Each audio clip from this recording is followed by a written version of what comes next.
and you have the Fed.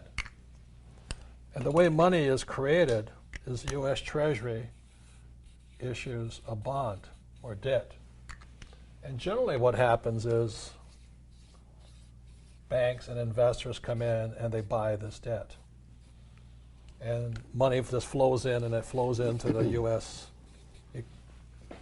Excuse me, the U.S. economy here. That's normally the way it is. But what Jerry is saying, what is significant, is these guys are no longer showing up. They're not buying our debt. They don't want our debt. They don't want to be paid back with dollars that are worth less and less and less and less. So when they say monetize, the Fed then steps in and buys our bonds, our treasury bills, and all this. So everybody's out of this today. That is a significant part of this. PIMCO, which is, I don't know the name of it, but they're supposedly the smartest guys in the room. Right. They have been selling this stuff. They don't have any. They've sold all of it. They've sold it. They don't want U.S. debt. That means they don't want the U.S. dollar. That's really what it means. It's a buyer's strike is basically what it is. Yeah, it's going down. And I've been saying this to my brother and my sister. And I'm like Chicken Little, you know, oh, the sky is falling, the sky is falling. And as Jerry said when he first came in the room, when we just started talking, he says, it's up to us to just tell people what we see. Well, we could be wrong. We could be wrong. But when that stops, when these guys stop, and our own government, Fed, which is not government, by the way, steps in to buy our debt, that's what Jerry means by monetize. That we say our debt is now we turn our debt into money, because basically when they do buy that debt, it doesn't go away. It goes into the banking system as a reserve. It's not like just cranking up the printing presses and printing a lot of money out of thin air, but essentially that's what it is, because money is created out of a debt instrument. Right. And that's what they're kind of calling today. We're right at QE2. QE2 and QE3 is just right around the corner. Yeah. QE2 means quantitative easing, or print money, or we're buying our own debt. So the Fed is just writing checks that they don't have any reserves. It's the federal, it's not federal, has no reserves, it's not a bank. Right. It just writes checks to buy our debt. So that's our money coming straight this way in many ways here, because these guys stop showing up. Plus, that's the seeds of hyperinflation, which is what we're in for. Yeah. And plus, with the tragedy in Japan, I mean, that's really a tragedy. They were our number 2 buyer. Yeah, the Japanese aren't coming here. The Chinese don't like us. They're our number 1 buyer, and Europe's in trouble. Yeah, we'll have the worst of both worlds, because Japan itself is 12% of the entire world's economy. And if they shut down because of their lack of ability, and they're doing their own quantitative easing to keep their economy going and to try and rebuild, injecting billions of new money into the system. And in spite of that, I saw the yen just hit a new high against the dollar at 80 to 1. It was always 115 or 120 yen. It was just cheap currency. Yeah. I'm old enough to remember yen at 360 to 1. That means $1 took 360 yen. And today, what is it? 80 to 1. I mean, which just tells you how bad the dollar is. I mean, the dollar's going, the yen's going up. Even the Mexican peso is going up against the dollar. The peso was, I remember when it was 12 to 1. Now it's back to 10. That always goes the other way. So when the Mexicans don't want your money, that's pretty serious. So it's like somebody has to ring the bell. And John Williams, in that article, it's 66 pages. It's very long, but I couldn't put it down. And I thought, my gosh, I've been reading this, but not from this particular source. Now we have a war involved in our 3rd war now they're going to be involved in. That's going to cost a lot of money. You mean in Libya? Libya. Yeah. But that's coalition forces. So a lot of things all coming together at one time. Right. And how's the economy going to recover? The best projections I see are at 2% GDP. 2%? That isn't enough to do anything. No.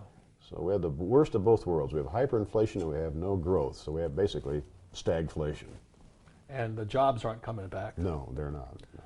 And then in February in the United States, the new home sales dropped by 9.6%. That means there's 10% less people buying houses in February of 2011. So I hate to be pessimistic or sound like Chicken Little, but you should have bought silver under 20. Yeah, well, you have to be realistic now, and you cannot depend on the news media for help, and you can't really depend on the government for reliable information. They massage the figures for political reasons, and so basically, ladies and gentlemen, you are on your own. You are your own central banker, your own economic advisor, and Robert and I are here to help. It's not like we need a lot more money because we're both comfortable enough. It's just that people need to know. I just bought more gold from Jerry because he didn't have any more silver to sell me. But it's really tough, because, like, talking to my wife, people are so used to holding cash, and they feel comfortable with cash, but cash is trash. I mean, that's what this thing shows here. That if you're holding on to dollars in your savings account getting 0% interest, meanwhile gold and silver are going up, if gold and silver are going up, that means the purchasing power of your dollar is going down. That's why the ratio between the dollar-yen ratio is so important. The dollar is dropping like a rock. Now I know some people will say, well, it'll bounce and come back up again. But I really don't see how. And I agree with Jerry, the stock market is, getting back up, hoping to get to 14,000. Well, see, that's where this money is going. Yeah, into the stock market. That's right. That's exactly where it's going. I mean, if you're not interested in gold, or you're anti-gold, well, then what else would you do with new money? I mean, if you put it in the bond market, that's a guaranteed loss because interest rates at this point only have one direction to go, and that would be up. So as the rates go up, the value of your bonds are going to drop. So that's really not an option. And of course, real estate, we all know about that. I mean, unless it's good real estate that produces an income that's better than what's going to cost you to finance it. And that we may not be through going down in real estate prices as well. So, well, just to let you know, the three ways I combat what this is right now is I hold my excess cash in gold and silver, either ETFs and things like that, and hard metals. I also have a business that does very well in bad times. But the third thing is I use debt. So tomorrow I'm flying to San Antonio with Kenny McElroy, and we're looking at another $40 million project because the government is going to give us the money to buy it. And we're going to pay it back with cheaper dollars. So if you really don't know anything, gold and silver right now is the safest, surest thing given this here, the printing of money. But you've got to do something. I mean, well, we haven't mentioned. You mentioned debt as a useful tool, and given that we think this is going a lot higher, it'd be probably seductive to think that maybe you could use debt to increase the profitability of your gold and silver. That's really not what we're talking about. No. I mean, trading the market, I have found out in the past, is very difficult because you can buy gold here and get 10-to-1 leverage with certain kinds of products, whether it be futures or options. And you have a very good chance of a 10% correction in this market from 1450 to 1300. I mean, it's possible. I'm not predicting it, but which would wipe out your equity. And so if you didn't have deeper pockets to make margin calls and be able to sleep nights while this is going on, if you can't do that, then you have no business entertaining using debt here. You have to learn how to use what's called technical trading, or TA, technical analysis, to play this. Yeah, for the average person, it doesn't have those skills. It doesn't work. You just buy it, put it away, and sit it on as your reserves.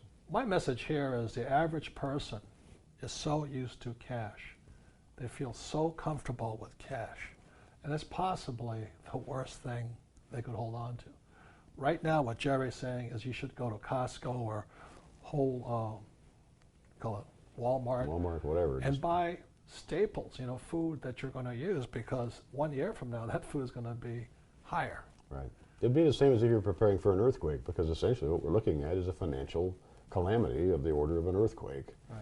And so you should get prepared. If I could just mention one story. We talked about the argument of whether to buy here or there. This happens to me about once a week. I had a couple come in from out of town, and he had called me on the phone. We talked at length, and he had $400,000 in his Schwab account, which he wanted to put all into gold, and I said, yes, we could do that and everything. So they walk in, and the couple are arguing in the hallway outside my office door, and they finally come in, and I get to meet them, and he said he had a hard time talking to his wife into even coming in. So they're sitting there in front of me, and we're talking about how to do this, and she's very negative. I could tell she's not on board. and they're still arguing. And I went out to get some gold to show them what they were getting, first-time buyers.